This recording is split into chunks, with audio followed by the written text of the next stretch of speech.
Champs, मेरा नाम है विश्वजीत चटर्जी और आप देख रहे हैं इंटेलिजिबल फिजिक्स, जहां पे कॉम्प्लेक्स कॉन्सेप्ट बनता है बिल्कुल सिंपल। अगर आप क्लास 12th के बोर्ड का प्रिपरेशन कर रहे हैं तो ये सीरीज आपके लिए है। इलेक्ट्रोमैग्नेटिज्म से लेकर के ऑप्टिक्स तक और डुअल नेचर से लेकर के सेमीकंडक्टर डिवाइसेस तक का आपको मिलेगा कंप्लीट ब्रेकडाउन। तो लेट्स डाइव इन।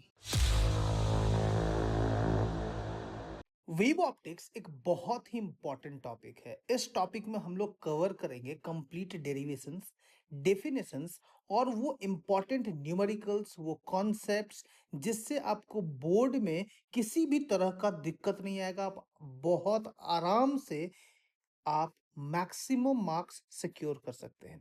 तो चलो, अगर हम मैक्सिमम मार्क्स सिक्योर करने के बारे में पढ़े ना, तो पहला बात तो ये कि आपका कंसंट्रेशन लेवल बहुत हाई होना चाहिए। बहुत ध्यान से पढ़ना है, जो जो बात बता रहे हैं उसको ध्यान से सुनते चलना, कोई भी दिक्कत नहीं आएगा।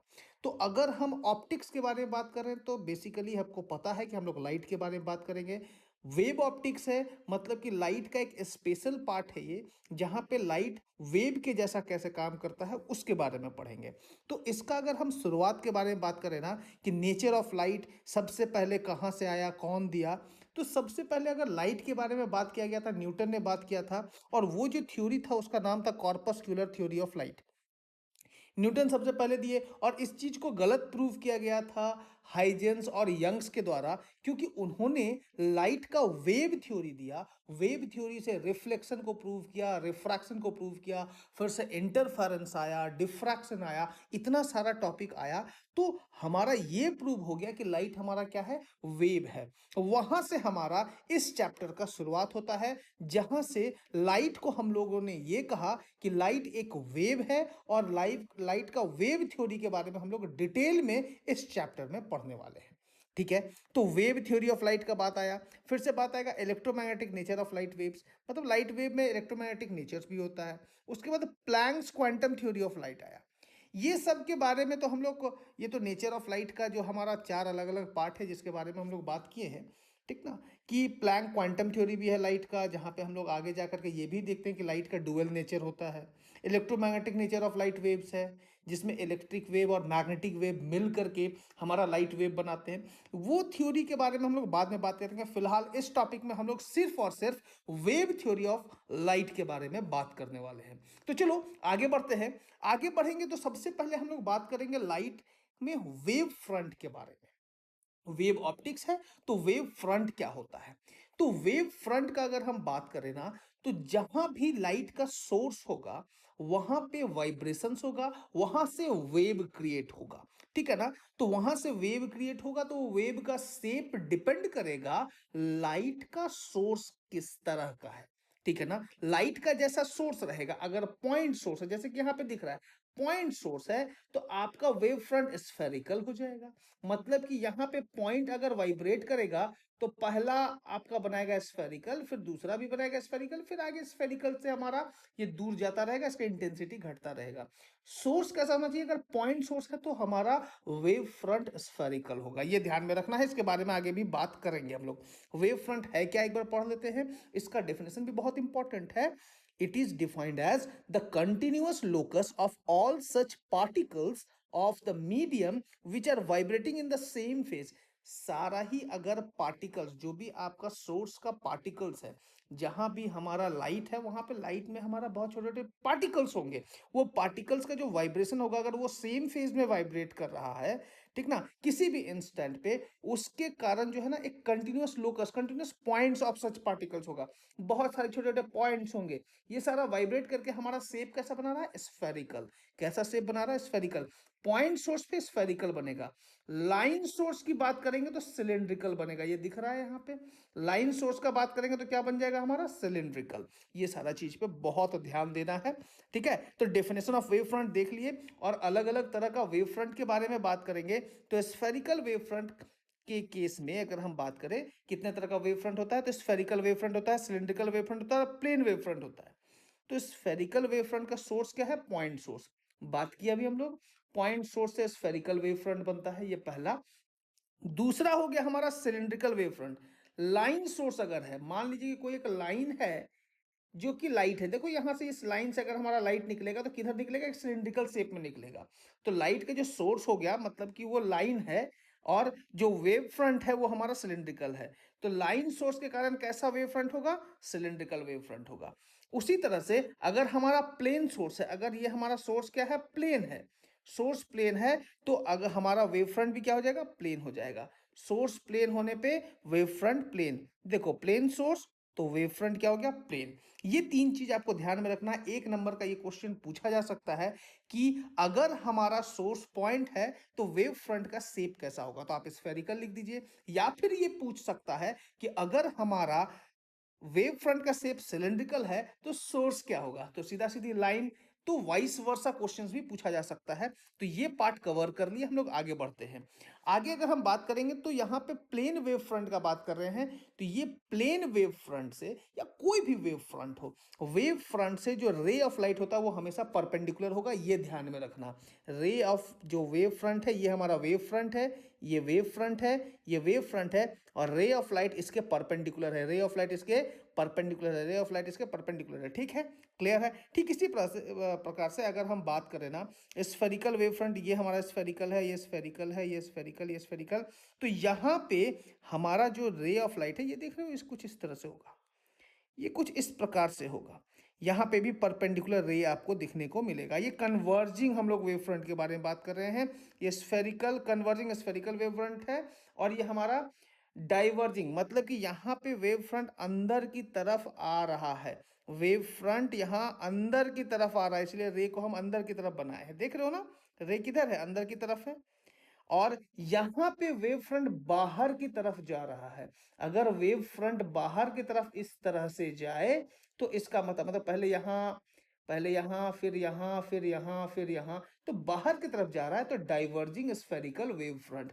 यहां पे भी रे ऑफ लाइट देखो बाहर की तरफ जा रहा है, क्लियर है ना। और रे ऑफ लाइट जो है वो तुम्हारा वेव फ्रंट से परपेंडिकुलर है। आगे बढ़ते हैं।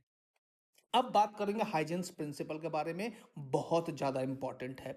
Each point on a wave front acts as a fresh source of new disturbance called secondary wave और वेवलेट्स।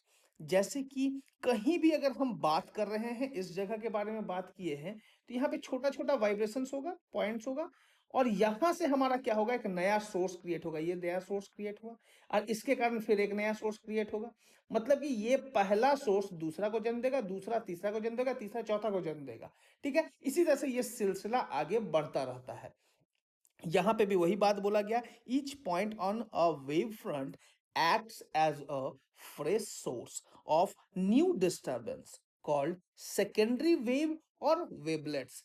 सेकेंडरी वेव बोलो या फिर वेवलेट्स बोलो। जैसे कि सेकेंडरी वेव का मतलब क्या, जो नया जन्म लिया है, जो नया डिस्टर्बेंस क्रिएट हुआ, उसको सेकेंडरी वेव बोलती है। वेवलेट क्यों, जैसे देखो पिग से जन्म लेता है उसका बच्चा, तो उसको बोलते हैं पिगलेट। उसी तरह से वेब से जो जन्म लिया ना, उसको हम लोग बोल दिए वेबलेट। क्लियर।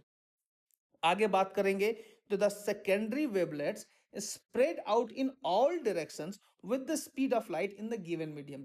कहीं भी अगर लाइट ट्रैवल कर रहा है, सेकेंडरी वेव है, अगर सेकेंडरी वेवलेट है, वो अगर किसी भी डायरेक्शन में ट्रैवल कर रहा है, तो स्पीड ऑफ लाइट से किसी भी मीडियम में ट्रैवल करेगा। किसी भी मीडियम में ट्रैवल कर रहा है तो किससे ट्रैवल करेगा, स्पीड ऑफ लाइट से ट्रैवल करेगा। ये ध्यान में रखना है।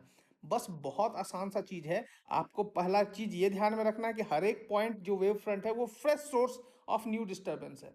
मतलब कि कहीं भी अगर पॉइंट सोर्स दिखा वेव फ्रंट में, वो एक नया सोर्स ऑफ डिस्टरबेंस है। वो क्या है, एक फ्रेश सोर्स ऑफ डिस्टरबेंस है। उसी को हम लोग सेकेंडरी वेव बोल दिए। और सेकेंडरी वेव जो है वो हर एक दिशा में आगे बढ़ रहा है, ट्रैवल कर रहा है, किससे, स्पीड ऑफ लाइट से। ये दूसरा पॉइंट हो गया। तीसरा पॉइंट बोलता है कि the new wave front at any later time is given by forward envelope, मतलब कि tangential surface to the forward direction of secondary wavelet at that time. मतलब कि जो नया वेव फ्रंट है जो बाद में बन रहा है, उसको फॉरवर्ड, मतलब कि आपका पिछला जो वेव फ्रंट है उससे निकल रहा है हमारा क्या, नया वेव फ्रंट। फिर जो एक तीसरा दूसरा से निकलेगा, चौथा तीसरा से निकलेगा। मतलब कि अगर ये पहला है, पहला से दूसरा निकला, दूसरा से तीसरा निकला, मतलब कि तीसरा के लिए दूसरा क्या हो जाएगा, ये एनवलप हो जाएगा। उसी तरह से दूसरा के लिए पहला क्या हो जाएगा, एनवलप हो जाएगा। इसी तरह से ये हमारा लाइट दूर की तरफ ट्रैवल करता है और यही है हमारा हाइजेंस प्रिंसिपल। हाइजेंस प्रिंसिपल को ध्यान में रखते हुए हम लोगों ने दो चीज प्रूव किया है, जिसको हम लोग वेव थ्योरी को यूज करके हम लोग रिफ्लेक्शन प्रूव करेंगे और वेव थ्योरी को यूज करके हम लोग रिफ्रैक्शन भी प्रूव करेंगे। ये प्रूफ बहुत बहुत ज्यादा इंपॉर्टेंट है। चलो एक बार डेरिवेशन देख लेते हैं जल्दी से। अगर हम बात करें reflection on the basis of wave theory, बहुत ज्यादा इंपॉर्टेंट, ठीक है ना। Reflection on the basis of wave theory, अगर हम यहां पे बात करें तो यहां पे थोड़ा ध्यान से देखो क्या है कि ये हमारा एक रिफ्लेक्टिंग सरफेस है। क्या है ये हमारा एक रिफ्लेक्टिंग सरफेस। यहाँ पे लाइट रिफ्लेक्ट करेगा। यहाँ रे ऑफ लाइट देखो, आपको दिख भी रहा होगा, रे ऑफ लाइट आ रहा है, आने के बाद रिफ्लेक्ट किया, रे ऑफ लाइट आया, आने के बाद रिफ्लेक्ट किया। अब जब रे ऑफ लाइट आएगा तो यहाँ पे हम लोग इसको बोल देंगे, ये हमारा हो जाएगा वेव फ्रंट। ये हमारा क्या हो गया, वेव फ्रंट, क्योंकि कहीं ना कहीं से प्लेन वेव फ्रंट यहाँ पे इंसिडेंट हो रहा है। तो प्लेन वेव फ्रंट इंसिडेंट होगा तो रिफ्लेक्ट क्या करेगा, प्लेन वेव फ्रंट ही रिफ्लेक्ट करेगा। जैसे कि अगर हम इस जगह के बारे में बात करें तो हम आपको एक बात अभी अभी बताए हैं, बहुत ध्यान से सुनना बाबू, कि ये जो हमारा वेव फ्रंट है, ये जो आपको दिख रहा है, ये जो वेव फ्रंट, ठीक है ना, ये वेव फ्रंट के परपेंडिकुलर में ये रे है। मतलब कि यहां से लेकर के यहां तक ये 90 डिग्री होगा, पक्का होगा ना 90 डिग्री। ये बात समझ में आ रहा है, यहां से यहां तक क्या हो जाएगा, 90 डिग्री हो जाएगा। ठीक उसी तरह से यहां भी 90 डिग्री हो जाएगा। अब बात यह है, हम लोग जानते हैं कि परपेंडिकुलर से जो रे ऑफ लाइट होता है वो हमारा एंगल आई होता है। अगर ये एंगल आई है और यहां से यहां तक ये 90 है, तो ये एंगल क्या हो जाएगा, ये एंगल हमारा 90 माइनस आई नहीं होगा क्या, होगा ना। ये एंगल क्या हो जाएगा, 90 माइनस आई। अब बात यह है कि इसको हम लोग आई कैसे लिख दिए, देखो ये पार्ट पूरा 90 है, ये 90 माइनस आई है, इसको अगर हम x मानते हैं तो x plus 90 minus I is equal to 90 होगा। बोलो हाँ या ना, ये 90 90 कट जाएगा तो x इक्वल टू क्या आ जाएगा, आई आ जाएगा। इसका मतलब कि ये x के जगह पे हमारा क्या आ गया है, i आ गया है। तो ये भी i हो गया, ये भी i हो गया। ठीक उसी तरह से r भी यहाँ पे वैसे ही हो जाएगा ना। देखो यहां से यहां तक ये 90 डिग्री है, ये r है, तो ये वाला पार्ट 90 माइनस आर हो जाएगा।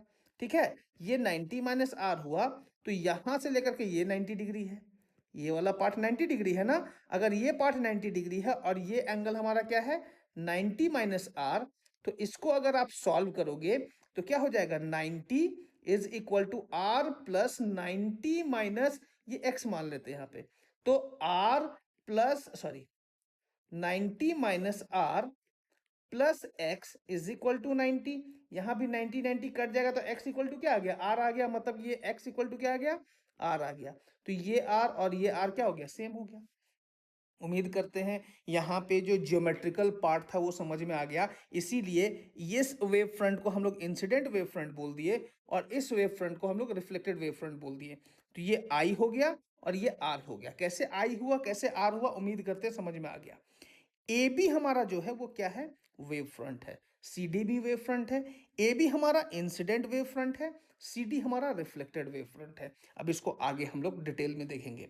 यहाँ पे कंसिडर कर लिए हैं प्लेन वेव फ्रंट है, ए बी इंसिडेंट है, रिफ्लेक्टिंग सरफेस एक्स वाई है, दिख रहा है यहाँ पे, ये एक्स वाई हमारा रिफ्लेक्टिंग सरफेस है, C D is the reflecting wave front, B D equal to A C. अब देखो बी डी, ये बी है और ये डी है, बी से लेकर के डी तक लाइट गया, ठीक ना, और ए से लेकर के सी तक लाइट आया।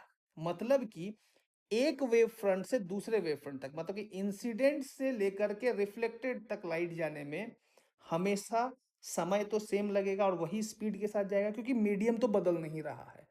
जब सेम मीडियम में की बात हो रही है तो इस वेव फ्रंट से इस वेव फ्रंट तक का लाइट और इस वेव फ्रंट से इस वेव फ्रंट तक का लाइट, दोनों वेव फ्रंट तो सेम ही है।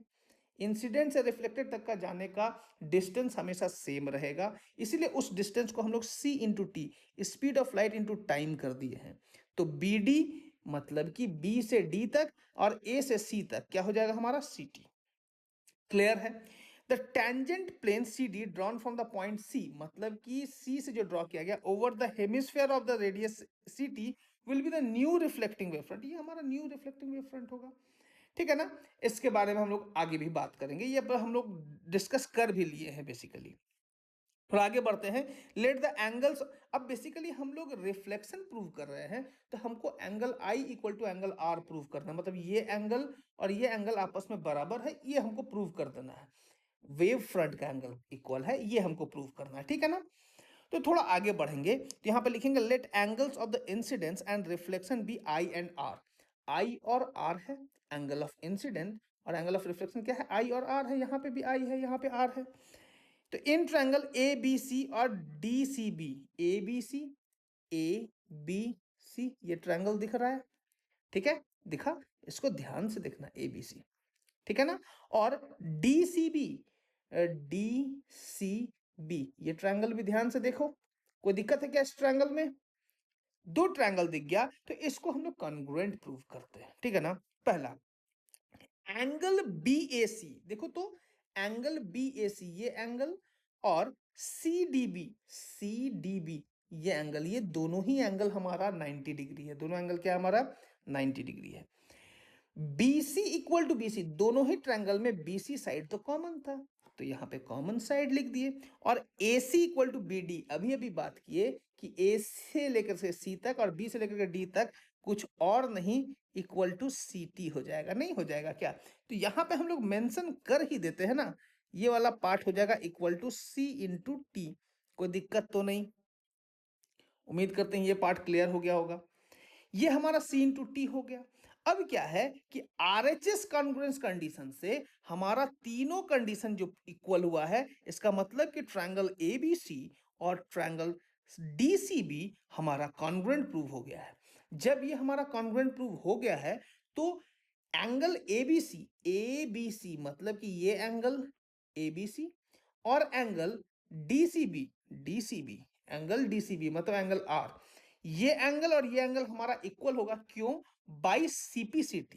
यहां पे हम लोग लिख सकते हैं बाई क्या लिख सकते हैं हम लोग, CPCT, congruent part of corresponding triangles, ठीक है ना, congruent part of corresponding triangles. अब यहाँ पे बात है कि CPCT की बात हुई, इससे हमारा ये दोनों ट्रायंगल हमारा क्या हो गया, ये दोनों एंगल हमारा इक्वल हो गया। इसका मतलब I इक्वल टू R, मतलब कि एंगल ऑफ इंसिडेंट और एंगल ऑफ रिफ्लेक्शन क्या हो गया, इक्वल हो गया। यही तो प्रूव किया ना लॉ ऑफ रिफ्लेक्शन को, किया ना प्रूफ।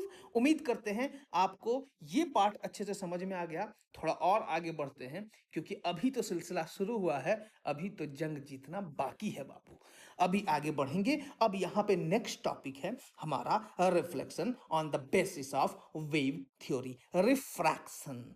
बात आएगा रिफ्लेक्शन नहीं, अब तो रिफ्रैक्शन पढ़ेंगे ना। रिफ्लेक्शन हो गया, अब refraction on the basis of wave theory के बारे में बात करेंगे। उसी तरह से हमारा देखो यहाँ पे लाइट का वेव फ्रंट है, ये प्लेन वेव फ्रंट है, ठीक है ना। यहाँ रे ऑफ लाइट इंसिडेंट हुआ है, और एक चीज ऑब्जर्व करते चलना, हमेशा ray of light wave front के परपेंडिकुलर होगा। यहां भी दिखा, पिछले केस में भी दिखा, उम्मीद करते हैं कोई दिक्कत नहीं हुआ होगा।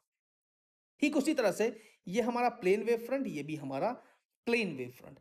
अब जब ये इंसिडेंट हुआ तो ये इंसिडेंट वेव, और ये हमारा रिफ्रैक्टेड वेव। वेव फ्रंट यहाँ पे इंसिडेंट है और ये रिफ्रैक्टेड है, ठीक है ना। ये एंगल आई है, ये एंगल आर है, ये उसी तरह से एंगल आई, ये angle R, angle of incidence I, angle of refraction R, ठीक है। ये मीडियम हमारा रेयरर है, ये मीडियम हमारा डेंसर है। यहाँ पे वेलोसिटी v1 है, लाइट का वेलोसिटी यहाँ v1 है, यहाँ लाइट का वेलोसिटी v2 है। ऑब्वियस सी बात है कि लाइट का स्पीड जो है डेंसर मीडियम में कम हो जाता है, ठीक है ना। इसलिए यहाँ पे हम लोग मेंशन भी किए हैं v2 is less than v1। Clear है, यहाँ पे सारा ही चीजों को हम लोग देख लिए हैं। अब आगे बढ़ेंगे इसका डेरिवेशन की तरफ। इसके डेरिवेशन के बारे में अगर हम बात करें, तो बोला गया कि consider a plane wave front A B incident on a plane surface X Y. ये हमारा प्लेन सरफेस एक्स वाई है, दिख रहा है, ठीक है ना। तो सेपरेटिंग टू मीडिया 1 और 2, ये 1 है, ये 2 है, ये मीडियम हमारा 1 है, ये मीडियम 2 है, ठीक है ना। As shown, let v1 v2 be the velocities of light in two media with v2 is less than v1। ये v2 कम है v1 से, ऑलरेडी हम लोग बात कर चुके हैं। और यहां पे अगर आप लिखना चाहें तो लिख भी सकते हैं कि v2 is less than V1 यहाँ आप मेंशन भी कर सकते हैं, कोई दिक्कत वाली बात नहीं है। Let the disturbance take time t to travel from B to C, then BC equal to V1T। ये बात समझना है। हम लोग पिछले बार में भी वही बात कर रहे थे, एक वेव फ्रंट से दूसरे वेव फ्रंट तक का। हमारा तो पिछले बार में मीडियम दोनों जगह का सेम था क्योंकि रिफ्लेक्टिंग सरफेस था। तो एक मीडियम से दूसरे मीडियम में अगर हम जा रहे हैं, ठीक ना, तो यहाँ पे स्पीड कुछ ना कुछ होगा, मतलब बी से सी तक ये हमारा एक वेव फ्रंट है, ए बी एक वेव फ्रंट है, सी डी एक वेव फ्रंट है। इस वेव फ्रंट से इस वेव फ्रंट तक को लाइट को जाने में v1t मतलब डिस्टेंस कितना ट्रैवल करना पड़ा v1t, क्योंकि इस मीडियम में तो v1 वेलोसिटी है देखो, और इस मीडियम में क्या है v2 है। तो इस जगह का अगर हम समय दोनों जगह का सेम लगेगा, समय दोनों का सेम रहेगा, क्योंकि जिस इंस्टेंट पे ये क्रिएट हुआ है उसी इंस्टेंट पे ये भी क्रिएट हुआ है। तो यहाँ का समय और यहाँ का समय, तो रे को यहाँ तक पहुंचने का समय सेम है, बस एक को पहुंचने के लिए डिस्टेंस ज्यादा ट्रैवल करना पड़ा, एक बार कम। तो इसका वेलोसिटी ज्यादा है, इसका वेलोसिटी कम है, ठीक है ना, लेकिन समय दोनों का क्या है, सेम। ये याद रखना कि एक साथ हमारा वेव फ्रंट क्रिएट हो रहा है, जिस मोमेंट में ये क्रिएट हुआ है उसके उसी सेम समय के बाद यहां भी क्रिएट होगा। तो दोनों रे सेम टाइम तक ही ट्रैवल करेगा, इक्वल टाइम तक ही टाइम ट्रैवल करेगा, ये समय सेम होगा, बस वेलोसिटी अलग अलग है बोल के डिस्टेंस अलग अलग हो गया है। तो इस मीडियम का v1t मतलब बी से लेकर के सी तक का डिस्टेंस क्या है v1t, और ए से डी तक का डिस्टेंस क्या है v2t। वही बात यहां पे भी बोला गया है, क्लियर है। थोड़ा आगे बढ़ते हैं, यहां पे बोला गया let the angle of incidence and reflection be I और आर। आई और आर दिख रहा है, ये आई है, ये आर है, ये आई है, ये आर है, रे का और दोनों के बारे में बात कर लिए। अब यहाँ पे थोड़ा अगर डिटेल में बात करें, यहां से यहां तक तो ये 90, ये वाला एंगल क्या हो जाएगा 90 माइनस आई। सिमिलरली ये भी हमारा आई हो जाएगा, अभी हम लोग पिछले बार में देखे है ना, ठीक उसी तरह से यहाँ पे ये आर है, ये दिख रहा है, ये आर है, यहाँ पे भी ये आर है, क्लियर ना। तो यहां से भी वही बात करेंगे, तो यहाँ पे भी ये दोनों के पार्ट क्या हो जाएगा हमारा, सेम हो जाएगा, आई और आर दोनों ही क्या हो जाएगा, सेम हो जाएगा। तो from right angle triangle A B C, A B C, ये राइट एंगल ट्रायंगल दिख रहा है, ये हमारा 90 डिग्री है right angle triangle. Sine I B C by A C, sine I ये आई है, आई के सामने वाला हमेशा परपेंडिकुलर, एंगल के सामने वाला होता है परपेंडिकुलर, तो ये वाला होगा परपेंडिकुलर, आई के सामने वाला है तो एंगल के सामने वाला परपेंडिकुलर, तो ये बेस, ये हाइपोटेन्यूज। तो बीसी क्या होता है, परपेंडिकुलर बाय हाइपोटेन्यूज, तो बीसी बाई एसी, तो वही लिखा गया है बीसी बाई एसी। तो right angle triangle I B S C, sine I का वैल्यू निकल गया, इक्वेशन 1 मान लिए। फिर right angle triangle A D C का बात करेंगे, देखो यहाँ पे ए डी सी दिख रहा है, ए डी सी, तो आर हो जाएगा डी सी ए, डी सी ए, ये आर हो गया, क्लियर। तो sine R is equal to A D by A C, A D by A C, ये हमारा ए डी हो गया, ये हमारा ए सी हो गया, ठीक है ना, ये हमारा ए डी हो गया, ये हमारा ए सी हो गया। ये बहुत ध्यान से देखना और समझना है, ए डी बाई ए सी, क्योंकि आर के ऑपोजिट वाला हमेशा क्या होता है, परपेंडिकुलर, ठीक। आर के अपोजिट वाला क्या हो जाएगा, परपेंडिकुलर, और AC हमारा क्या हो गया, AC हमारा हो गया कॉमन साइड, या भी जो भी है AC हमारा हाइपोटेन्यूज है यहाँ पे देखा जाए तो, ठीक है ना। तो फिर sine R equal to A D by A C, equation 2। आगे बढ़ते हैं, डिवाइडिंग इक्वेशन 1/2। अब क्या है कि हम लोग sine I by sine R कर देते हैं, तो जैसे ही sine I by sine R करेंगे तो BC बाई ए डी आएगा, क्योंकि यहाँ पे कॉमन साइड जो AC है वो तो कट जाएगा ना, तो BC बाई ए डी आएगा। तो BC by A D, BC का वैल्यू V1t था और AD का वैल्यू V2t था, तो TT जाएगा चांद पे, और TT गया चांद पे तो V1 बाई V2, तो यहाँ V1 बाई V2 आया है, और यही हमारा एक कांस्टेंट है जिसको हम लोग बोलते हैं रिफ्रैक्टिव इंडेक्स, और इसी को हम लोग बोलते हैं ये है हमारा स्नेल्स लॉ।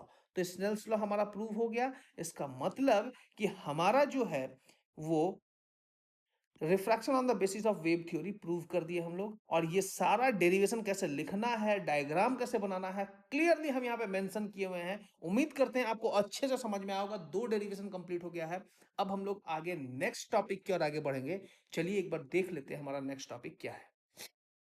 अब इसी में जब हम लोग रिफ्लेक्शन और रिफ्रैक्शन दोनों अच्छे से पढ़ लिए हैं, तो हमको लाइट का फ्रीक्वेंसी और वेवलेंथ का जो है ना वेरिएशन को हमको समझना बहुत इंपॉर्टेंट है, क्योंकि स्पीड ऑफ लाइट की बात करते हैं ना, या फिर वेलोसिटी ऑफ लाइट का बात करते हैं किसी भी मीडियम में, अगर वो एयर होना, तो एयर अगर हुआ तो वहां पे तो सी कहेंगे स्पीड ऑफ लाइट को, लेकिन अगर मीडियम हुआ तो किसी भी मीडियम में स्पीड ऑफ लाइट हमारा सी नहीं होता है, वहां पे वेलोसिटी घट जाता है। रीजन क्या, कि वहां पे वेवलेंथ उसका घट जाता है। मीडियम के कारण हमारा वेवलेंथ इफेक्ट होता है, फ्रीक्वेंसी नहीं, फ्रीक्वेंसी हमेशा कांस्टेंट रहेगा। इसलिए बोल दिए the frequency nu remains the same as the light travels from one medium to another.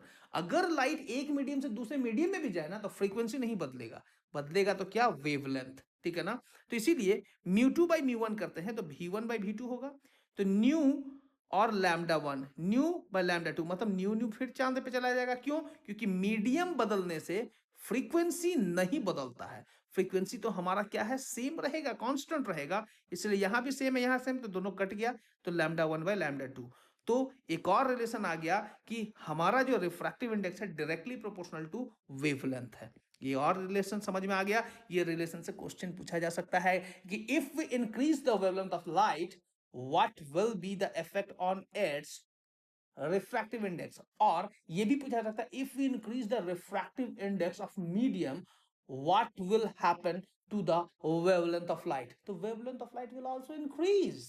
Clear ना, डायरेक्टली प्रोपोर्शनल, कोई डाउट नहीं, समझ में आ रहा है। आगे बढ़ते हैं। इसके बाद हम लोग बात करेंगे principle of superposition of waves. अब principle of superposition of waves क्या होता है, इसको हम लोग समझते हैं।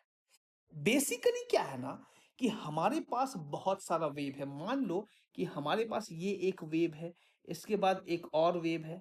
ये दोनों वेव को अगर आप ऐड करोगे तो आपको यहां पे जो एक नया तरह का वेव मिलेगा, वो कुछ ऐसा वेव मिलेगा।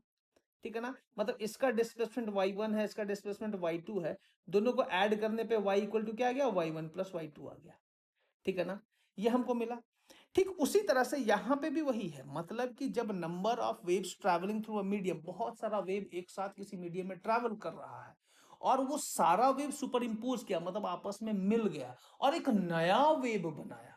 ठीक है ना, तो इसको उस समय क्या होगा, अगर नया वेव बनाना, तो वो नया वेव का जो आपका एम्पलीट्यूड है या फिर जो डिस्प्लेसमेंट है, वो बाकी वेव्स का डिस्प्लेसमेंट का वेक्टर सम होगा। अब देखो क्या कहता है, क्या कहता है, देखो मान लो कि ये वेव है, उसके बाद फिर ये वेव है, दोनों वेव को जोड़े तो एक नया वेव बना ऐसा। इसका डिस्प्लेसमेंट मान लो ये y1 है, इसका डिस्प्लेसमेंट मान लो ये y2 है, इसका डिस्प्लेसमेंट जो है ये y is equal to y1 plus y2 होगा, लेकिन वेक्टर सम। कैसा सम, वेक्टर सम। ये वेक्टर है तो ये सारा वेक्टर सम होगा। ये उम्मीद कर रहे हैं आपको समझ में आ रहा होगा।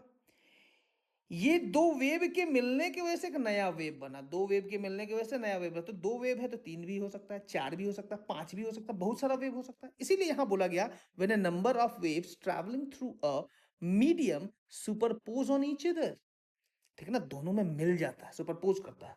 The resultant displacement at any point at a given instant is equal to the vector sum of the displacements due to individual waves at that point. ठीक है ना, उम्मीद करते हैं ये बात समझ में आया होगा। वही बात बोले हैं कि जो रिजल्टेंट डिस्प्लेसमेंट है, रिजल्टेंट डिस्प्लेसमेंट बताया था ना अभी, तो रिजल्टेंट डिस्प्लेसमेंट क्या होगा, उस किसी भी एक पॉइंट का, इंस्टेंट का, वो इक्वल टू क्या हो जाएगा, the vector sum of displacement due to individual waves. Individual wave का जो डिस्प्लेसमेंट है सबको आपस में क्या कर दिए हैं, ऐड कर दिए हैं। क्लियर है, ये principal of superposition of wave हो गया। आगे बात करेंगे इंटरफेरेंस ऑफ लाइट के बारे में। ये बहुत बहुत इंपॉर्टेंट टॉपिक है, ध्यान से देखना, ध्यान से समझना। क्या है इंटरफेरेंस ऑफ लाइट, बहुत आसानी से हम बता देंगे अभी। ठीक है, तो अगर हम इंटरफेरेंस ऑफ लाइट के बारे में बात करें, तो सबसे पहले कोहेरेंट सोर्स और इनकोहेरेंट सोर्स क्या होता है ये समझना जरूरी है।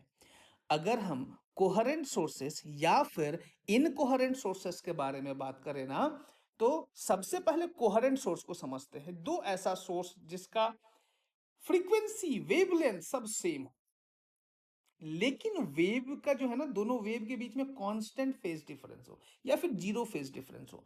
जैसे कि एक वेव ऐसा है और दूसरा वेव ऐसा है, दोनों वेव सेम जगह से स्टार्ट हुआ है, मतलब दोनों के बीच में फेज डिफरेंस क्या है, जीरो है। ऐसा भी तो हो सकता है कि ये वेव ऐसा स्टार्ट हुआ है और ये वेव यहां से स्टार्ट हुआ है, ठीक ना, यहां से स्टार्ट हुआ है, ये वेव यहां से स्टार्ट हुआ, दोनों के बीच में कितना है, लैम्डा, लैम्डा वेवलेंथ कितना, पाथ डिफरेंस कितना है, लैम्डा है, ठीक ना। तो फेज डिफरेंस कितना हो जाएगा, 2 पाई, कांस्टेंट फेज डिफरेंस है। तो जब कांस्टेंट फेज डिफरेंस की बात हो ना, तो और वहां पे वेवलेंथ और फ्रीक्वेंसी क्या होगा, सेम होगा, तो उस तरह के सोर्सेस को बोला जाता है कोहेरेंट सोर्सेस। मतलब कि the two light sources which continuously emit light waves of same frequency with a zero और constant phase difference between them is called coherent source. मतलब कि फ्रीक्वेंसी, दो लाइट जिसका फ्रीक्वेंसी सेम हो, वेवलेंथ सेम हो, frequency same होगा तो wavelength automatic same हो जाएगा, ठीक है ना। दो लाइट सोर्स जिसका फ्रीक्वेंसी वेवलेंथ सेम हो लेकिन कांस्टेंट फेज डिफरेंस हो, कोहेरेंट सोर्स। लेकिन इनकोहेरेंट सोर्स का बात करेंगे तो दो सोर्स जिसका कांस्टेंट फेज डिफरेंस नहीं हो, मे बी उसका फ्रीक्वेंसी वेवलेंथ सेम हो सकता है लेकिन फेज डिफरेंस कांस्टेंट नहीं होगा, ठीक है ना। बस ये ध्यान रखना है कि which do not emit light waves of constant phase difference, जिसका लाइट वेव जो है ना कांस्टेंट फेज डिफरेंस का लाइट वेव एमिट ना करे उसको इनकोहेरेंट सोर्स कहेंगे। हम लोगों को पढ़ना तो कोहेरेंट सोर्स ही है, क्योंकि इंटरफेरेंस सिर्फ और सिर्फ कोहेरेंट सोर्सेस ऑफ लाइट से ही होता है, ठीक है। ये ध्यान में रखना कि इंटरफेरेंस होने के लिए कंडीशन क्या चाहिए, तो एक कंडीशन तो यही पता चल गया कि light should be coherent, light source should be coherent. Incoherent होने से कभी भी इंटरफेरेंस हमारा होगा ही नहीं, ठीक है। आगे बढ़ते हैं, अब बात करेंगे इंटरफेरेंस आखिर है क्या। बोला जाता है कि जब भी दो कोहेरेंट सोर्सेस सुपरपोज करता मतलब मिल रहा है आपस में, तो जो इंटेंसिटी है ना रीजन का वो आपस में रिडिस्ट्रीब्यूट करता है, कहीं पे ज्यादा हो जाता है कहीं पे कम हो जाता है, ठीक है ना। तो एनर्जी जो रिडिस्ट्रीब्यूट हो रहा है ना, लाइट एनर्जी जो रिडिस्ट्रीब्यूट हो रहा है उसका एक पैटर्न दिखता है। मतलब कि मान लो कि दो लाइट वेव है आपस में सुपर इम्पोज किया, सुपर इम्पोज करने के बाद मिलने के बाद कुछ कहीं पे लाइट डार्क बनता है कहीं पे लाइट ब्राइट बनता है। आपको यहाँ पे स्क्रीन में भी आपको हम दिखा सकते हैं, आप यहाँ पे स्क्रीन में देख भी रहे हैं कि अगर हमारे पास लाइट है, ठीक है ना, स्क्रीन में आपको क्या दिख रहा है, दो सोर्स है, ठीक है ना, दोनों सोर्स का, ठीक है ना, लाइट वेव निकल रहा है, निकलने के बाद एनर्जी रिडिस्ट्रीब्यूट होकर के कहीं पे ब्राइट बना रहा है कहीं पे डार्क बना रहा है, कहीं पे ब्राइट बना रहा है कहीं पे डार्क बना रहा है। उम्मीद कर रहे हैं ये आपको क्लियरली दिख रहा होगा, स्क्रीन पे दिख रहा है ना, स्क्रीन है, देखो जो ब्राइट वाला पार्ट जहां पे लाइट बन रहा है वो स्क्रीन है, वहां पे पीछे में आपको ग्राफ भी दिख रहा है, स्क्रीन के जस्ट पीछे ग्राफ भी दिख रहा है कि किस तरह का इंटेंसिटी का लाइट बन रहा है। तो यहाँ पे क्या हो रहा है, लाइट एनर्जी रिडिस्ट्रीब्यूट हो रहा है, ठीक है ना। ये उम्मीद करते हैं आपको क्लियरली समझ में आया होगा। इसीलिए interference of light, interference of light क्या होता है, जब दो लाइट वेव आपस में मिलता है, सुपरइम्पोज करता है, तो एनर्जी क्या होता है, उसका रिडिस्ट्रीब्यूशन, इंटेंसिटी का रिडिस्ट्रीब्यूशन होता है, ठीक ना। कहीं पे मैक्सिमा बनता मतलब कहीं पे लाइट ज्यादा दिखेगा और कहीं पे मिनिमा बनता, मिनिमा मतलब वहां लाइट दिखेगा ही नहीं, समझ रहे हो ना। तो कहीं पे लाइट ज्यादा दिख रहा है कहीं पे लाइट नहीं दिख रहा, तो कहीं पे देखो फ्रिंज जैसा बन रहा है, एक पट्टी के जैसा बन रहा है कि लाइट है, एक पट्टी में लाइट नहीं है, फिर नेक्स्ट पट्टी में लाइट है, फिर नेक्स्ट पट्टी में लाइट नहीं है, इसी तरह से ब्राइट डार्क जैसा पैटर्न बनता है। इसी पैटर्न को हम लोग बोलते हैं इंटरफेरेंस पैटर्न या फिर इंटरफेरेंस ऑफ लाइट, ठीक है। इसी घटना को बोला जाता है क्या, इंटरफेरेंस ऑफ लाइट। उम्मीद करते हैं डेफिनेशन आपको क्लियर हो गया होगा। अब इसके बाद हम लोग एक बहुत इंपॉर्टेंट कंडीशन पढ़ेंगे, इंटरफेरेंस का कंडीशन, कि हमारा कब, अब देखो यहाँ पे जो लाइट देखे ना, कभी ब्राइट बन रहा है कभी डार्क बन रहा है, तो ब्राइट कब बन रहा होगा, जब दो लाइट आपस में सुपर इम्पोज कर रहा होगा और कंस्ट्रक्ट कर रहा होगा, मतलब सही तरह कंस्ट्रक्ट करके एक लाइट ही बना रहा होगा, बड़ा एम्पलीट्यूड का बना रहा होगा, तभी तो आपको यहाँ पे ब्राइट लाइट दिखेगा। अदरवाइज मान लो कि अगर इस तरह का केस हो, ऐसा लाइट हुआ और उल्टा बना, ठीक है। अच्छा यहाँ पे बताते हैं, मान लो कि ये ऐसा एक लाइट वेव है, फिर यहाँ पे ऐसा लाइट वेव है, मतलब कि ये पार्ट को तो ये कैंसिल कर देगा और ये पार्ट को ये कैंसिल कर देगा, यहाँ पे क्या मिलेगा, कद्दू, कुछ नहीं मिलेगा, कोई लाइट, नो लाइट। यहाँ पे क्या होगा, नो लाइट, यहाँ पे कोई भी लाइट नहीं मिलेगा आपको, समझ रहे हैं? तो उसी तरह से कभी लाइट बन मिल रहा है कभी लाइट नहीं मिल रहा है, तो कहीं पे कंस्ट्रक्टिव इंटरफेरेंस हो रहा है कहीं पे डिस्ट्रक्टिव इंटरफेरेंस हो रहा है, उसका कंडीशन देख लेते हैं, ठीक है। तो यहां पे अगर हम लोग बात करें ना, तो यहां पे बात करना बहुत इंपॉर्टेंट है कि डिस्प्लेसमेंट जो है, दो वेव है तो दोनों वेव का तो अपना अपना डिस्प्लेसमेंट होगा, एक डिस्प्लेसमेंट y1 होगा एक डिस्प्लेसमेंट y2 होगा, होगा ना। तो यहां पे हम लोग अगर हम y1 के बारे में बात करें, ठीक है ना, तो y1 हमारा हो गया a1 sin ओमेगा टी और y2 हो गया a2 sin omega T plus five, ठीक है ना। एक वेवलेंथ y1 है, एक वेवलेंथ y2 है, ठीक है। y1 एक वेवलेंथ, एक y2 वेवलेंथ। तो मतलब सॉरी, डिस्प्लेसमेंट, दो वेव का डिस्प्लेसमेंट यहाँ पे हम लोग लिख लिए हैं, ठीक है। दो सोर्स है S1 S2, तो दोनों का हमारे पास क्या है, डिस्प्लेसमेंट है। तो सुपरपोजिशन प्रिंसिपल क्या कहता है कि दोनों वेव सुपर इंपोज करेगा मतलब मिलेगा, तो दोनों आपस में ऐड होगा, तो दोनों को आपस में ऐड कर दिए, ठीक है ना। अब ऐड करने के बाद क्या हुआ है कि एक y1 का वैल्यू लिख दिया और y2 का वैल्यू लिख दिया, दोनों को ऐड करें। दोनों को ऐड करने के बाद a1 का वैल्यू एज इट इज लिख दिया, a2 को लिखे, और साइन a प्लस बी है, तो sine a cos B, cos a sine B, ऐसा हो गया, टूट गया। Sine A cos B, cos A sine B, ऐसा हो गया। अब इसको जो है हम लोग आपस में फर्दर फिर मल्टीप्लाई करेंगे, a2 को इधर मल्टीप्लाई कर दिया, a2 को इधर मल्टीप्लाई कर दिया। तो इसको जब हम सॉल्व करके लिखेंगे तो यहाँ पे क्या हो जाएगा, साइन ओमेगा टी कॉमन जाएगा, तो a1 plus a2 cos five bracket में आ जाएगा, और साइन ओमेगा टी इधर लिख दिया। और ये जो a2 के साथ ये मल्टीप्लाई हुआ तो ये एज इट इज इधर ही रहा, इसको एज इट इज रख दिए हम। अब क्या किए कि यहाँ पे जो कॉमन निकल के आया था, साइन ओमेगा टी दोनों जगह से कॉमन निकल गया था, तो क्या बचा था, a1 plus a2 cos five. देखो a1 plus a2 cos five, इसको हम लोग मान लेते हैं a कॉस थीटा, और यहाँ पे a2 साइन फाइव को मान लेते हैं a साइन थीटा, ठीक है। इसको इक्वेशन 4, इसको इक्वेशन 5। इसको जैसे ही माने तो वैल्यूज को यहाँ पुट करना पड़ेगा, तो वैल्यूज पुट किए, तो वैल्यू पुट करने के बाद हमारे पास एक नया फॉर्म आ गया। देखो एक क्या गया, डिस्प्लेसमेंट का नया फॉर्म, वो भी साइन के टर्म्स में। पुराना वैल्यू भी हमारा साइन के टर्म्स में था, अभी भी वैल्यू क्या आ गया, साइन के टर्म्स में आ गया, दिख रहा है ना। अब यहाँ पे वैल्यू जो साइन के टर्म्स में आया है, यहाँ पे इक्वेशन 4 और 5 को पुट करने की वजह से आया था।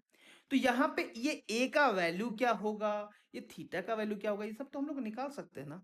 तो एक बार निकालते हैं, चलो। थीटा तो उतना इंपॉर्टेंट नहीं है, a बहुत ज्यादा इंपॉर्टेंट है, ठीक है ना। तो आगे अगर हम बात करेंगे, स्क्वायर करेंगे इक्वेशन 4 और 5 को।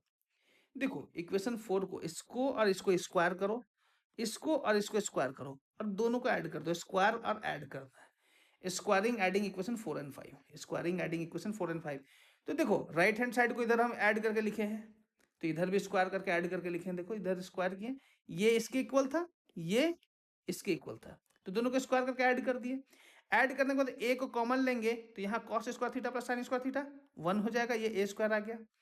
और इस पार्ट को हम लोग ये लिख सकते हैं, a1 square plus a2 cos square phi plus 2a1 a2 cos phi, a plus B का होल स्क्वायर का फॉर्मूला में तोड़ दिए। इसको लिखेंगे तो a2 square sine square five हो जाएगा। इसको और इसको आपस में ऐड करके लिख सकते हैं, तो यहाँ पे क्या हो जाएगा, a2 स्क्वायर, और इसको हम लोग वैल्यू लिखेंगे 1, तो a1 square plus a2 square. तो यहाँ पे क्या हो गया, a1 square plus a2 square plus 2a1 a2 cos five आया, तो a का वैल्यू a स्क्वायर था, इधर पे इधर चला जाएगा तो रूट हो गया। तो यहाँ पे एम्पलीट्यूड का फॉर्मूला आ गया। यहां पे जो एम्पलीट्यूड का फॉर्मूला आया है, लेकिन कॉस फाइव के टर्म्स में आया है। अगर एम्पलीट्यूड को मैक्सिमम होना है तो फाइव का वैल्यू पॉजिटिव होना चाहिए, +1, क्योंकि कॉस फाइव का जो रेंज है, आप लोग मैथमेटिक्स में पढ़े होंगे कि कॉस फाइव का रेंज जो होता है वो -1 से 1 तक होता है, ठीक है। तो मिनिमम वैल्यू -1 होगा, मैक्सिमम वैल्यू +1 होगा। तो अगर ए को पॉजिटिव होना है तो ये +1 होगा, और ए को अगर मिनिमम होना है तो ये नेगेटिव होगा, -1 होगा, ठीक है। इसके बारे में आगे फर्दर बात करेंगे भी हम लोग, ठीक है। देखो यहाँ पे बात यह है कि यहाँ पे I is directly proportional to होता है ए स्क्वायर, मतलब कि एम्पलीट्यूड का वैल्यू जब निकल गया, मतलब ये कौन सा एम्पलीट्यूड निकला, दो वेव का सुपर इंपोज करने के वजह से हमारे पास एक नया वेव बना, उस वेव का एम्पलीट्यूड ये है। और ये एम्पलीट्यूड हमारा मैक्सिमा भी हो सकता है और मिनिमा भी हो सकता है, जिसके बारे में बात की है। ये जो एम्पलीट्यूड आया है, ये इंटरफेरेंस वेव का एम्पलीट्यूड आया है, ये कभी मैक्सिमम भी होगा, ये कभी मिनिमम भी होगा, ठीक है। अब इसको हम लोग आगे भी डिटेल में देखेंगे और सीखेंगे। I is equal to A square हो गया, इंटेंसिटी जो होता है ना, वो एम्पलीट्यूड का होल स्क्वायर होता है, जितना ज्यादा एम्पलीट्यूड उतना ज्यादा इंटेंसिटी, सीधा सीधी बात है, ये डायरेक्टली प्रोपोर्शनल है। कंस्ट्रक्टिव इंटरफेरेंस का बात करेंगे तो A equal to A max, five का वैल्यू 0 हो जाएगा, तो या फिर 2n पाई होगा, तो कॉस फाइव प्लस 1 अभी बोले थे, कॉस फाइव अगर +1 हुआ तो हमारा ए मैक्स हो जाएगा, तो देखो ए मैक्स हो गया। और यहाँ पे ए मैक्स का वैल्यू a1 प्लस a2 आ गया, सॉल्व किए तो, ठीक है ना। यहाँ पे कॉस फाइव की जगह पे 1 पुट कर दिए, वैल्यू हमारा हमारे सामने है। आई मैक्स का वैल्यू हो जाएगा ए मैक्स का स्क्वायर, तो ए आई मैक्स इक्वल टू के a1 प्लस a2 का होल स्क्वायर, ठीक है, ये कंस्ट्रक्टिव हमारा इंटरफेरेंस आया। लेकिन अगर हम डिस्ट्रक्टिव इंटरफेरेंस की बात करें तो ए हमारा मिनिमम होगा, मतलब कि एक दूसरे को तोड़ रहा होगा, बर्बाद कर रहा होगा, इसलिए डिस्ट्रक्ट कर रहा है, मतलब कोई लाइट नहीं मिलेगा यहाँ पे। तो फाई का वैल्यू हो जाएगा पाई। मतलब कि देखो कैसे, ये ऐसा है और दूसरा ऐसा रहेगा, दोनों के बीच में डिफरेंस कितना है, पाई का है। देखो कितना का है, पाई का है। यहाँ पे पाई या फिर 2n - 1 पाई, तो cos फाई का वैल्यू -1। अब यहाँ पे -1 बैठाएंगे तो a1 - a2 आ जाएगा। तो a मिनिमम कितना आ गया, a1 - a2, और i मिनिमम हमारा आ जाएगा हमारा k इंटू a1 - a2 का होल स्क्वायर। तो i मिनिमम आ गया, i मैक्सिमम आ गया, दोनों का रेशियो निकालेंगे तो कुछ ऐसा हो जाएगा। और a मैक्सिमम और a मिनिमम का रेशियो कुछ ऐसा दिखेगा आपको। ये बहुत इंपॉर्टेंट इसलिए है क्योंकि इससे रिलेटेड न्यूमेरिकल्स बहुत ज्यादा पूछा जाता है।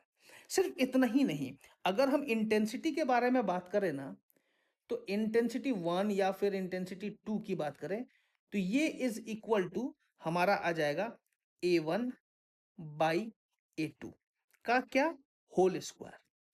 ये ऐसा, मतलब कि intensity of first source, intensity of second source, ये भी हमारा एक फॉर्मूला होता है। ठीक है, सिर्फ इतना ही नहीं, अगर हम इंटेंसिटी 1 और इंटेंसिटी 2 का अगर हम बात करेंगे ना, ये आप यहां पे लिख सकते हैं विड्थ 1 बाई विड्थ 2। मतलब कि अगर आपको लाइट का इंटेंसिटी ज्यादा चाहिए, ठीक है ना, विड्थ को चौड़ा कर दो, आपको लाइट का इंटेंसिटी ज्यादा दिखेगा। आपको हम एनिमेशन में भी दिखा रहे हैं। एनिमेशन में देखो कि जैसे जैसे लाइट का विड्थ, मतलब कि जो हमारा फ्रिंज, सॉरी, जो हमारा स्लिट विड्थ है वो बढ़ रहा है, तो लाइट का इंटेंसिटी भी बढ़ रहा है। स्लिट विड्थ बढ़ रहा है तो लाइट का इंटेंसिटी बढ़ रहा है।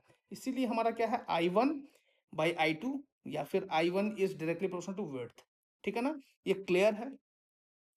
और अगर हमारा सेपरेशन बिटवीन द, क्या बोल रहे हैं यहाँ पे ध्यान से समझना, अगर हमारा दो स्लिट के बीच का सेपरेशन बढ़ेगा ना, तो नंबर ऑफ फ्रिंजेस बढ़ जाएगा। क्या बढ़ जाएगा, हमारा नंबर ऑफ फ्रिंजेस बढ़ जाएगा, जो ये भी आपको यहाँ पे क्लियरली दिख रहा होगा। ठीक है ना, ये भी आपको क्लियरली दिख रहा होगा, कोई भी इसमें दिक्कत नहीं है। ठीक है ना, तो थोड़ा आगे बढ़ेंगे, इस चीज को समझना है, ये बहुत बहुत ज्यादा इंपॉर्टेंट पार्ट है यहाँ पे। यहाँ पे ये एनिमेशन से आपको बहुत कुछ क्लियर भी हो रहा होगा कि हम कहना क्या चाहते हैं। ठीक है ना, उम्मीद करते हैं ये पार्ट आपको अच्छे से क्लियर है।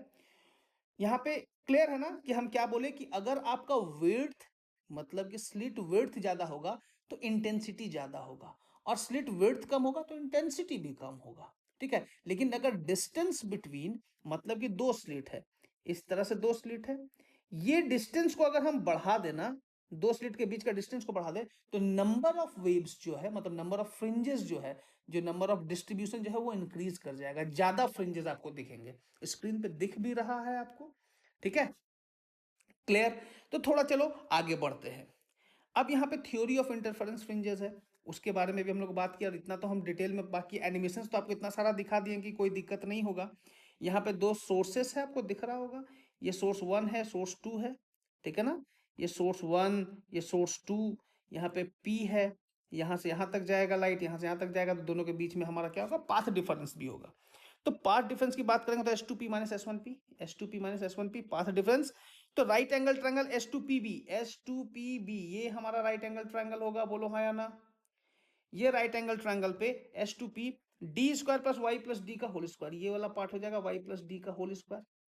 ठीक है, S2P S1P का होल स्क्वायर हो जाएगा क्या हमारा, ये हमारा यहां से यहां तक की बात करेंगे, तो यहाँ पे क्या हो जाएगा, डी स्क्वायर, मतलब ये दोनों के स्क्रीन और स्लिट के बीच का डिस्टेंस d है।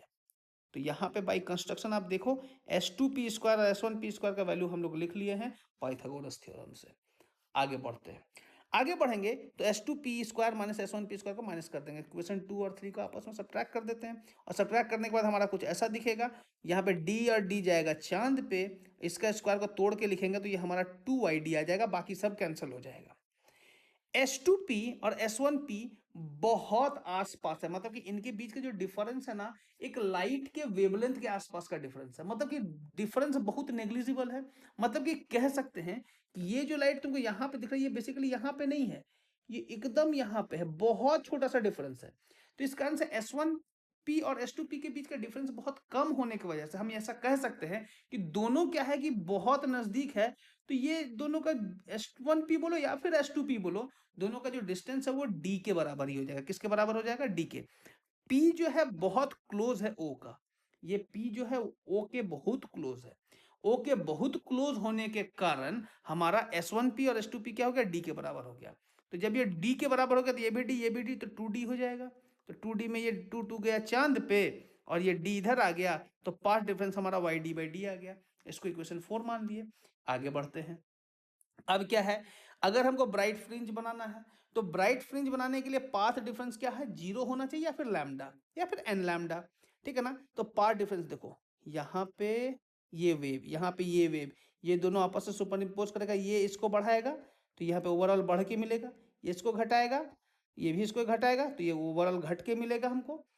तो यहाँ पे क्या है कि या तो पाथ डिफरेंस लैम्डा हो या फिर 0 हो या फिर 2 लैम्डा हो, इस तरह से हो तो हमारा क्या है, हमको क्या मिलेगा, ब्राइट फ्रिंज मिलेगा। इसलिए पाथ डिफरेंस क्या होना चाहिए, n लैम्डा। पाथ डिफरेंस क्या ले लिया हम लोग, n लैम्डा, और पाथ डिफरेंस की जगह पे n लैम्डा पुट किए तो y का वैल्यू हमारा निकल गया कि हमारा जो ब्राइट फ्रिंज कितना दूरी पे बनेगा वो हमको पता चल गया। सेंटर से कितना दूरी पे बनेगा y का वैल्यू, ये हमको पता चल गया, ठीक है। तो n इक्वल टू 0 है, n इक्वल टू 1 है, n इक्वल टू 2 है, तो n इक्वल टू 1 पुट किए तो हमारे पास y 0 आ गया। मतलब कि सेंट्रल ब्राइट फ्रिंज की बात हो रही है, बीच वाला का बात हो रहा है। y1 का बात करेंगे तो फर्स्ट ब्राइट फ्रिंज का देखो डिस्टेंस कितना है, सेकंड ब्राइट फ्रिंज का डिस्टेंस देखो कितना है। अब देखो दो ब्राइट फ्रिंज के बीच में तुमको दिख रहा होगा, अभी जो है एनिमेशन हम दिखाए थे, दो ब्राइट फ्रिंज के बीच में क्या था, डार्क फ्रिंज था। तो दो ब्राइट फ्रिंज का डिस्टेंस को अगर हम आपस में घटा देंगे तो किसका विड्थ निकल जाएगा, हमारा डार्क फ्रिंज का विड्थ निकल जाएगा। तो निकल गया डार्क फ्रिंज का विड्थ। क्लियर है। डार्क फ्रिंज कैसे निकला, कंडीशन ध्यान में रखना, ब्राइट फ्रिंज बनने के लिए जो कंडीशन होता है, पाथ डिफरेंस हमारा n लैम्डा होना चाहिए। कंस्ट्रक्टिव के लिए फाई का वैल्यू 2n पाई होना चाहिए। ये सारा कंडीशंस आपको पता होना चाहिए, ठीक है। तो कंडीशंस आपको प्रैक्टिकली इमेजिन करके भी आप पता कर सकते हैं कि वेव, ये सारा वेव जो हम बनाते चल रहे हैं ना, इससे बहुत कुछ क्लियर होता है। आगे पोजीशन ऑफ डार्क फ्रिंज, वही हमारा पार्ट डिफरेंस YD/D को लेके आगे चलेंगे। बस यहाँ पे क्या है ना, λ/2 लेंगे, 3 λ/2 लेंगे, 5 λ/2 लेंगे, तो एक जनरल फॉर्म हमारा ये 2n-1 λ/2 ले लिए। उसी के साथ हमारा yn डैश का वैल्यू निकल गया। इसको जब हम y फर्स्ट डार्क फ्रिंज निकाले तो ऐसा निकला, सेकंड डार्क फ्रिंज निकाले तो ऐसा निकला। दो डार्क फ्रिंज के बीच में क्या होगा, जब अगर दो ब्राइट के बीच में एक डार्क फ्रिंज हो रहा है, दो ब्राइट फ्रिंज के बीच में एक डार्क फ्रिंज हो रहा है, तो दो डार्क के बीच में क्या होगा, एक ब्राइट होगा। ये भी दिखा था, दो डार्क के बीच में क्या होगा, एक ब्राइट होगा। तो दो डार्क के बीच में अगर हमारा ब्राइट के बारे में बात हो रहा है तो ब्राइट फ्रिंज का विड्थ हमारा निकल गया, y2 dash minus y1 dash किए तो हमारा वैल्यू निकल गया। तो इसी के साथ हमारा dark fringe width, bright fringe width, दोनों का पोजीशन, डिफरेंस, ये सब कुछ हमारा क्लियर हो गया। तो यहाँ पे देखो डार्क फ्रिंज में कोई भी लाइट हमको नहीं मिलेगा। इसके बाद इंटेंसिटी डिस्ट्रीब्यूशन कर्व। अब बात यह है कि लाइट की जो इंटेंसिटी है वो इक्वली डिस्ट्रीब्यूट होता है। मतलब कि यहाँ पे फर्स्ट डार्क फ्रिंज है, ये सेकंड डार्क फ्रिंज है, या फिर फर्स्ट है, ये सेकंड है, लेकिन जो हमारा ब्राइट फ्रिंज है सबका इंटेंसिटी क्या है, सेम है। देखो सबका इंटेंसिटी क्या है, सेम है, सब एक सेम है ना, इक्वल है। तो यहाँ पे इंटेंसिटी में कोई भी डिफरेंस आपको नहीं मिलेगा। आपको ग्राफ भी ऑलरेडी दिख गया होगा, ठीक है। आपको पूरा एनिमेशन के साथ अच्छे से हम बता दिए हैं, ठीक है, क्लियर होगा उम्मीद करते हैं। थोड़ा आगे बढ़ते हैं इसी के साथ। यहाँ पे हम लोग इंटेंसिटी या अपनी की इंटरफेरेंस का इंटेंसिटी डिस्ट्रीब्यूशन कर्व भी देख लिए, इंटेंसिटी क्या होता है, उसका सारा डेरिवेशन कॉन्सेप्ट अच्छे से समझ लिए, ठीक है ना। थोड़ा आगे बढ़ते हैं। अब क्या है, डिफ्रैक्शन ऑफ लाइट। ये इस टॉपिक का लास्ट टॉपिक है, मतलब ये जो है ना आज का लास्ट टॉपिक है, वेव ऑप्टिक्स का लास्ट टॉपिक है। चलिए जल्दी जल्दी देख लेते हैं ना।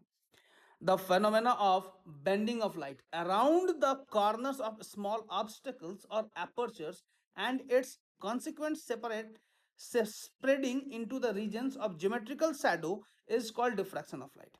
बेसिकली क्या है ना, अगर आसान भाषा में बात करें तो ऑब्स्टेकल हो या फिर एपर्चर्स हो, ठीक ना, ऑब्स्टेकल हो या फिर एपर्चर के कारण जो लाइट बेंड करता है उसी को हम लोग डिफ्रैक्शन ऑफ लाइट बोलते हैं। बेसिकली एक वर्ड सुने हैं रिफ्रैक्शन, रिफ्रैक्शन का मतलब लाइट वहां भी बेंड कर रहा है लेकिन एक मीडियम से दूसरे मीडियम में जा रहा था। डिफ्रैक्शन में क्या होता है, लाइट बेंड करता है लेकिन ऑब्स्टेकल या फिर एपर्चर के कारण क्या होता है, लाइट बेंड करता है। तो bending of light around the corners of small obstacle or apertures and its consequent spreading into the region of geometrical shadow। मतलब कि वो कहां पे एंटर कर जाएगा, geometrical shadow। अब ये geometrical shadow है क्या, समझो चीजों को। जैसे कि अगर यहाँ पे ऑब्स्टेकल आपको दिख रहा है, ये ऑब्स्टेकल है, ये भी ऑब्स्टेकल है, क्लियरली दिख रहा है। अगर रे ऑफ लाइट आएगा, हम लोग क्या जानते हैं, लाइट स्ट्रेट लाइन में ट्रैवल करता है। तो अगर स्ट्रेट लाइन में ट्रैवल करेगा तो इसका जो है लाइट हमारा यहीं यहीं तक दिखेगा लाइट, सिर्फ यहीं तक लाइट दिखना चाहिए। लेकिन क्या है कि हमको लाइट यहाँ तक दिखता है, यहाँ पे तो इसका शैडो बनना चाहिए ना। लॉजिकली अगर लाइट स्ट्रेट पाथ में ट्रैवल हो रहा है तो इसका शैडो यहाँ बनना चाहिए, इसका शैडो यहाँ बनना चाहिए, लेकिन इसका शैडो यहाँ नहीं बनता है, लाइट यहाँ तक इंटर कर जा रहा है, लाइट यहाँ तक इंटर कर जा रहा है। ये क्या है? ये ज्योमेट्रिकल शैडो है, इसका ये ज्योमेट्रिकल शैडो है। तो लाइट ज्योमेट्रिकल शैडो में क्या कर गया? एंटर कर गया ना। ज्योमेट्रिकल शैडो यहाँ से यहाँ तक है, लेकिन ज्योमेट्रिकल शैडो में क्या एंटर कर गया? लाइट एंटर कर गया। इसीलिए बोला गया spreading into the regions of geometrical shadow is called diffraction of light. उम्मीद करते हैं ये चीज आपको अच्छे से समझ में आ गया होगा। ये क्या ज्योमेट्रिकल शैडो क्या होता है ये भी उम्मीद करते हैं क्लियर हो गया होगा। थोड़ा और आगे बढ़ते हैं। जैसे कि टाइप्स ऑफ डिफ्रैक्शन, दो तरह का डिफ्रैक्शन है, एक फ्रेनल डिफ्रैक्शन, एक फ्रॉनहोफर डिफ्रैक्शन है। बात कर देते हैं क्या क्या होता है फ्रेनल और फ्रॉनहोफर। बहुत आसान है। अगर हम फ्रेनल डिफ्रैक्शन का बात करेंगे ना, तो जो सोर्स और जो स्क्रीन है, अब बेसिकली डिफ्रैक्शन को थोड़ा और बारीकी से समझें तो क्या होता है ना कि डिफ्रैक्शन में आपको मिलता क्या है, बहुत छोटे छोटे स्लिट्स होते हैं, मतलब कि इनफाइनाइट नंबर, इनफाइनाइट नहीं, 1000 नंबर ऑफ स्लिट्स होंगे। मल्टीपल इंटरफेरेंस को हम लोग डिफ्रैक्शन कहते हैं। एक साथ अगर बहुत सारा इंटरफेरेंस हो रहा है ना तो उसी को डिफ्रैक्शन कहते हैं। ये बात भी ध्यान में रखनी, ठीक ना। सिंगल स्लिट डिफ्रैक्शन जिसको हम लोग बोलते हैं। उसी तरह से अगर हम फ्रेनल डिफ्रैक्शन का बात करें तो सोर्स और स्क्रीन जो है वो अगर बहुत क्लोजली रखा हुआ are placed close to the aperture or obstacle and the light after diffraction appears converging towards the screen and hence no lens is required।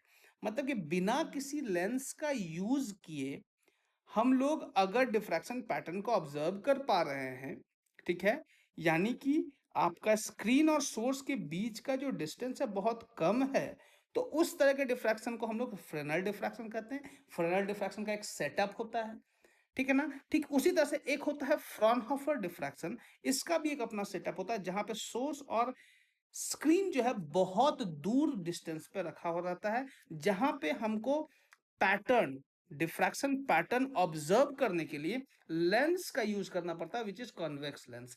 तो in Fraunhofer diffraction the source and screen are placed at large distances from the aperture. मतलब Fraunhofer में क्या है, Fraunhofer है तो large distance, Fresnel है तो नजदीक, क्लोजली रहेगा सोर्स और स्क्रीन, ठीक है।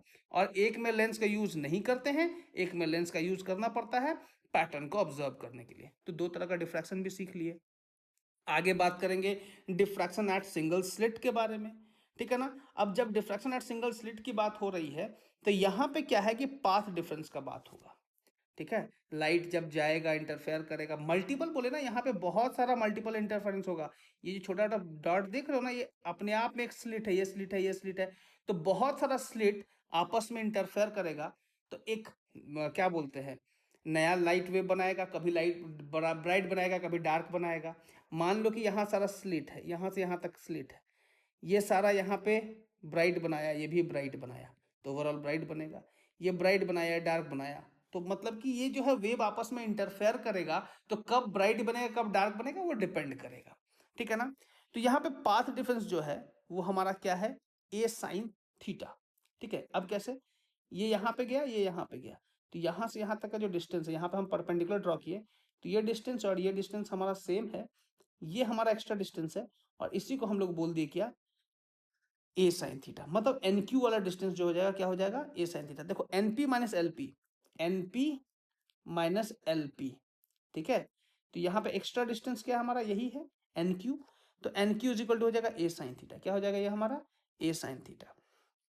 अब देखो पोजीशन ऑफ मिनिमा का अगर हम बात करेंगे तो ये अगर हमारा लैम्डा हुआ, मतलब कि अगर वेवलेंथ ऐसा हुआ, बात को समझना, इस पार्ट से हमारा क्या है, पॉजिटिव पार्ट है, ये पार्ट क्या हमारा नेगेटिव पार्ट है। आपस में जब इंटरफेयर करेगा तो कुछ भी लाइट मिलेगा क्या, कुछ भी नहीं मिलेगा, एक दूसरे को कैंसिल कर देगा। क्या कर देगा, एक दूसरे को कैंसिल। इसीलिए क्या हो गया, ये कंडीशन हमारा मिनिमा हो गया। लैम्डा अगर होगा तो क्या हो जाएगा हमारा मिनिमा। अगर हम nth डार्क फ्रिंज का बात करें तो लैम्डा हो, 2 लैम्डा हो, 3 लैम्डा हो, कितना भी लैम्डा जाएगा तो हमारा क्या बनाएगा, मिनिमा ही बनाएगा। इसीलिए nth डार्क फ्रिंज का फॉर्मूला क्या हो गया, part difference equal to n lambda, ठीक है। अब यहाँ पे sine theta is equal to, अगर हमारा sine theta is similarly equal to, अगर थीटा है तो थीटा इक्वल टू हम लोग क्या लिख सकते हैं, एन लैम्डा बाई ए, क्या लिख सकते हैं, एन लैम्डा बाई ए को इधर डिवाइड कर देंगे। इसको हम लोग बोलते हैं एंगुलर डिस्प्लेसमेंट। ये हमारा क्या होगा, एंगुलर पोजीशन हो जाएगा। ठीक है, ये एंगल कितना शिफ्ट किया उसके बारे में बात हो जाएगा। ठीक है, थोड़ा और आगे बढ़ते हैं। Position of secondary maxima. Secondary maxima मतलब प्राइमरी तो देख लिया, शुरुआत वाला तो देख लिया, उसके बाद क्या है 3 लैम्डा बाई 2, मतलब सेकेंडरी मैक्सिमा कहने का मतलब सेंट्रल मैक्सिमा का अलग है। सेंट्रल मैक्सिमा के बारे में आगे हम लोग बात करेंगे। सेकेंडरी मैक्सिमा क्या है कि जो उसके बाद वाला, सेंट्रल के बाद वाला जो बनेगा वहां पे 3 लैम्डा बाई 2। अब ये 3 लैम्डा बाई 2 का फंडा क्या है, देखो यहाँ पे कुछ ऐसे करके ऐसा वेव बनेगा, बात को समझना। ठीक है, ये ऐसे करके ऐसा वेव बनेगा। ठीक है ना, तो यहाँ पे देखो ये वाला पार्ट को, ये वाला पार्ट कैंसिल करेगा, लेकिन इसको कैंसिल करने के लिए तो कुछ नहीं है। इसके कारण इंटरफेरेंस होगा और यहाँ पे ब्राइट फ्रिंज बनेगा। इसके कारण ये तो कैंसिल हो गया, ये दोनों पार्ट क्या हो गया, आपस में कैंसिल हो गया। लेकिन ये पार्ट जो है इसके कारण हमको ब्राइट लाइट मिलेगा, इसीलिए 3 लैम्डा बाई 2। यहाँ पे हम 3 हाफ बनाए थे ना, देखे ये पूरा लैम्डा और ये हाफ मिलके 3 लैम्डा बाई 2 हो जाएगा। तो नेक्स्ट लैम्डा बाई 2 के कारण हमारा बन रहा है, इसीलिए P इज इक्वल, अब देखो लैम्डा बाई 2 वेवलेंथ तो नहीं ले सकते हैं, या तो लैम्डा लेंगे या तो 2 लैम्डा लेंगे या तो 3 लैम्डा बाई 2 लेंगे, लैम्डा से ज्यादा ही लेंगे, लैम्डा से कम नहीं ले सकते। ठीक ना, तो पोजीशन ऑफ सेकेंडरी मैक्सिमा क्या हो जाएगा, 3 lambda by 2। P is equal to क्या हो जाएगा, 3 लैम्डा बाई 2। अब कंडीशन ऑफ सेकेंडरी मैक्सिमा का बात करेंगे। ठीक, इसी तरह सेकेंडरी मैक्सिमा हो गया। तो यहाँ पे अगर हम जनरल फॉर्म में बात करें तो a sine theta N dash का बात करेंगे तो 2n + 1 लैम्डा बाई 2। एन का वैल्यू आप 1 लेंगे, 2 लेंगे, 3 लेंगे। ठीक है ना, उसके अकॉर्डिंग हमारा सेकेंडरी मैक्सिमा जो है हमारा बनता जाएगा, first secondary maxima, second secondary maxima, इसी तरह से बनता जाएगा। और उसका जनरल फॉर्मूला आपके सामने है, क्लियरली समझ में आ रहा है।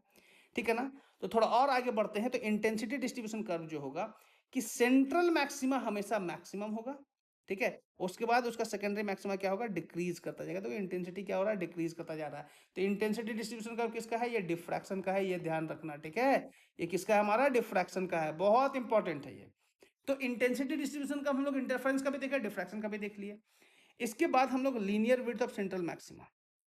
अब क्या है कि एक बात बताओ, सेंट्रल में बन रहा है, यहाँ से लाइट जा रहा है, तो हमारा लाइट यहाँ पे भी ब्राइट बनाएगा और यहाँ पे भी ब्राइट बनाएगा। तो ये थीटा, तो 2 थीटा में हमारा ब्राइट बन रहा है। तो जो सेंट्रल ब्राइट फ्रिंज बन रहा है 2 थीटा के कारण बन रहा है ना, 2 थीटा के कारण। और ये डिस्टेंस को हम लोग डी लेके चल रहे हैं, तो डी इंटू 2 थीटा करेंगे तो पूरा फ्रिंज विड्थ निकल जाएगा। तो डी इंटू क्या किया, 2 थीटा, तो पूरा फ्रिंज विड्थ निकल गया। तो 2d लैम्डा बाई ए हो जाएगा। क्या हो गया ये हमारा, 2d लैम्डा बाई ए। मतलब कि अगर हमारा यहां से सोर्स है, बात को समझो, ये भी थीटा, ये भी थीटा, यहां पे अगर हमारा बन रहा है, तो बात को समझो, ये अगर हमारा d है, दोनों के स्क्रीन के बीच का डिस्टेंस, तो ये भी d हो जाएगा। ठीक है ना, तो ये हमारा रेडियस एक तरह से क्या हो गया, d हो गया, और ये एंगल थीटा हो गया। तो आर्क, आर्क जो है ये हमारा आर्क है, जिसको हम बार बार चला रहे हैं, देखो क्या हमारा आर्क है। तो आर्क इक्वल टू क्या होता है, रेडियस इंटू एंगल। तो ये रेडियस इंटू एंगल क्या हो जाएगा, 2 थीटा। तो रेडियस इंटू एंगल 2 थीटा, हमारा ये वैल्यू आ गया। और थीटा का वैल्यू हम लोग अभी अभी निकाले हुए हैं, उससे वैल्यू को पुट कर दिए तो हमारा सेंट्रल मैक्सिमा का वैल्यू भी निकल गया। Linear width of secondary maxima हमारा ऐसा होता है, लैम्डा डी बाई ए। ठीक है, ये फॉर्मूला ध्यान में रखना। अब फ्रेनल डिस्टेंस जो होता है D F equal to A square by lambda. उम्मीद करते हैं आपको ये पार्ट अच्छे से समझ में आ गया होगा। इसी के साथ हमारा नेक्स्ट एक न्यूमेरिकल है, इस न्यूमेरिकल को देखते हैं, आगे बढ़ते हैं। ठीक है, न्यूमेरिकल बहुत इंपॉर्टेंट है, बोर्ड में लास्ट ईयर बोर्ड में पूछा गया सवाल है, बहुत इंपॉर्टेंट न्यूमेरिकल है। 2 न्यूमेरिकल बताएंगे, बाकी जितना भी कॉन्सेप्ट था हम लोग अच्छे से कवर कर चुके हैं। ये सारा कॉन्सेप्ट को अगर अच्छे से एक बार देख लोगे, एक बार से 2 बार देख लो, तो वेव ऑप्टिक्स में आपको सोचना नहीं पड़ेगा। हम एक एक पॉइंट को अच्छे से कवर किए हैं, कहीं भी कोई टॉपिक हम स्किप नहीं किए हैं। आप अच्छे से सुनोगे चीजों को तो सुन के एक रफ आइडिया आपके दिमाग में हो जाएगा। अब बात यह है कि एक नैरो स्लिट है, illuminated by a parallel beam of monochromatic light of wavelength lambda equal to 600 angstrom, and the angular width of central maxima is resulting diffraction pattern is measured. When the slit is next illuminated by the light of wavelength lambda, the angular weight decreases by 30, मतलब angular weight decrease कर जाएगा 30% तक। Calculate the value of wavelength। बोला है कि एक narrow slit of parallel beam of monochromatic light है, जिसका वेवलेंथ लैम्डा बोला है, इक्वल्स टू कितना है, 600 एंगस्ट्रॉम। अब क्या है, angular width of central maxima हमारा इतना होता है। ठीक है, ये एंगुलर विड्थ है सेंट्रल मैक्सिमा का। अभी भी बताया था 2 थीटा कैसे होता है, ऐसे करके बनाए थे ना, ये थीटा है, ये थीटा, तो 2 थीटा हो जाएगा सेंट्रल मैक्सिमा का। तो ये हमारा एंगुलर विड्थ आ गया, इसको हम लोग यहाँ लिख दिया। आगे बढ़ेंगे तो angular width of central maxima in second case, दूसरे सेकंड केस में हमारा वही 2 थीटा डैश हो जाएगा। क्या बोला है, the angular width of the central maxima in the resulting diffraction pattern is measured when the slit is next illuminated by the light of wavelength। मतलब एक और वेवलेंथ ऑफ लाइट लिया गया है जिसका डिक्रीज कराया गया कितना 30% से। वेवलेंथ कितना डिक्रीज कराया गया 30% से। मतलब कि पहला अगर हम लैम्डा यहाँ पे लिए हैं तो सेकेंड केस में जो लैम्डा डैश लेंगे वो हमारा 30% कम रहेगा, मतलब 70% ऑफ 2 थीटा हो जाएगा। 70% ऑफ क्या ले लेंगे 2 थीटा, तो 2 थीटा का वैल्यू यहाँ पे पुट कर दिए, यहाँ पे वैल्यू ऐसा पुट हो गया है। जब इसको सॉल्व किया गया तो लैम्डा डैश का वैल्यू कितना आ गया 4200। किस तरह से सॉल्व किया गया समझ में आया। ये पहला केस लिया गया जब हमारा लाइट का वेवलेंथ लैम्डा है। ये हमारा वो दूसरा केस है जब वेवलेंथ हमारा 30% घट गया है।